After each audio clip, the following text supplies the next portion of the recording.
आज मुगल सरकार उत्सव तो लखुआ वाले करा रहे थे, पर ये भैया की कृपा हुई कि ठाकुर जी आकर के उसमें अपना उत्सव मना रहे हैं।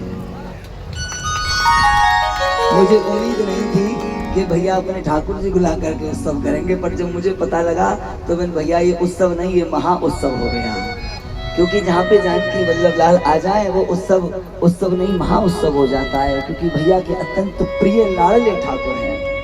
कभी कोई मुझसे पूछे कि भैया क्या सेवा में, कि भैया जो प्राण नौछावर करते हैं वो भीष्म कपूर जी हैं खाली, और कोई नहीं है। मैंने सेवा देखी है, इनकी सेवा बोलती है भैया, सेवा बोलती है। संत कहते हैं सेवा करते हो तो ठाकुर जी दिखते हैं कि सेवा कैसी हो रही है, इनको देख करके हम प्रसन्न होते हैं। तो आओ, आज ठाकुर जी नौका विहार कर रहे हैं, तो सबने गाया, मैं छोटी सी वाणी के साथ ही लाया। तो मैं बहुत कुछ था कि फूलों का भी गाएंगे, नौका का भी गाएंगे, बिहार भी कराएंगे, पर सबकी अपने अपने भाव के अनुसार। तो आओ।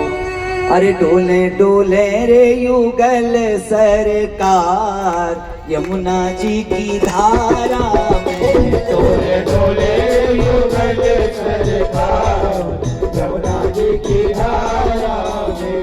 डोले डोले रे, डोले डोले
सजी